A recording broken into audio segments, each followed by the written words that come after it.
Tenaga kerja adalah salah satu faktor kunci dalam pembangunan ekonomi. Pada tahun 2024, Kabupaten Mojokerto mencatat perkembangan penting dalam dunia ketenagakerjaan, mulai dari jumlah penduduk usia kerja, tingkat partisipasi angkatan kerja, hingga penurunan angka pengangguran. Semuanya memberikan gambaran bagaimana masyarakat Kabupaten Mojokerto terus bergerak maju. Beginilah kondisi ketenagakerjaan Kabupaten Mojokerto tahun 2024. Angka-angka yang bercerita tentang masa depan. Yuk kita lihat bersama datanya. Di Kabupaten Mojokerto memiliki tenaga kerja dengan jumlah 908.607 jiwa penduduk usia kerja yang siap berkontribusi. Secara keseluruhan, data ini menunjukkan bahwa Kabupaten Mojokerto tidak hanya memiliki populasi usia produktif yang besar, tetapi juga berhasil menggerakkan mereka untuk bekerja. Dibuktikan dengan kenaikan angkatan kerja yang signifikan. Kabupaten Mojokerto bergerak maju. Dapat kita lihat bersama, jumlah angkatan kerja mengalami kenaikan dengan bertambah menjadi 24.054 jiwa. Ini bukan sekadar angka, tetapi ini adalah bukti nyata dari semangat kerja masyarakat Kabupaten Mojokerto. Dan yang paling membanggakan, di saat yang sama, pengangguran justru turun drastis. Bisa kita lihat pada gambar diagram tersebut, menunjukkan tingkat pengangguran terbuka atau TPT laki-laki dan perempuan di Kabupaten Mojokerto pada tahun 2021 sampai 2024. Untuk tingkat pengangguran terbuka kita saat ini berada di 3,87%, sebuah angka yang membuktikan pengangguran di Kabupaten Mojokerto mengalami penurunan angka pengangguran. Hal ini diperkuat juga oleh peran perempuan yang semakin aktif dalam berbagai sektor pekerjaan. Lalu, untuk tingkat partisipasi angkatan kerja di Kabupaten Mojokerto mengalami peningkatan dari tahun sebelumnya.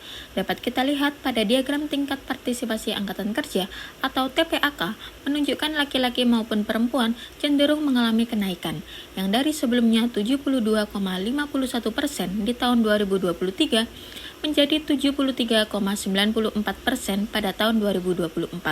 Kenaikan tersebut mengindikasikan bahwa semakin banyak penduduk usia kerja yang memasuki dunia kerja, mencari pekerjaan, dan juga mempersiapkan usaha. Jika dilihat dari tingkat pendidikan, mayoritas angkatan kerja di Kabupaten Mojokerto pada tahun 2024 adalah lulusan SMA sederajat, yaitu mencapai 38% atau sekitar 256.000 orang. Lalu disusul oleh lulusan SMP, yaitu sebesar 23%, dan lulusan SD ke bawah sebesar 31%.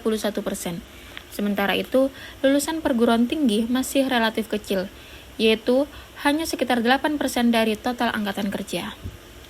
Secara keseluruhan, lebih dari setengah angkatan kerja, tepatnya 54%, masih berpendidikan SMP ke bawah. Hal tersebut menunjukkan tantangan besar bagi kualitas sumber daya manusia karena rendahnya tingkat pendidikan dapat mempengaruhi keterampilan dan peluang mendapatkan pekerjaan yang lebih layak. Oleh karena itu, peningkatan akses pendidikan hingga jenjang yang lebih tinggi menjadi kunci penting dalam mencetak tenaga kerja di Kabupaten Mojokerto yang lebih kompeten. Nah, dengan data dari BPS Kabupaten Mojokerto, kita dapat mengetahui kondisi ketenagakerjaan Kabupaten Mojokerto di tahun 2024 yang menunjukkan semakin membaik. Jumlah penduduk bekerja meningkat, tingkat partisipasi angkatan kerja naik, dan juga angka pengangguran terus menurun hingga berada di titik terendah dalam 4 tahun terakhir. Meski demikian, tantangan kualitas sumber daya manusia dan dominasi pekerjaan masih perlu mendapatkan perhatian. Dengan kerjasama semua pihak, Kabupaten Mojokerto berpeluang besar mencetak tenaga kerja yang lebih kompeten, produktif, dan juga berdaya saing.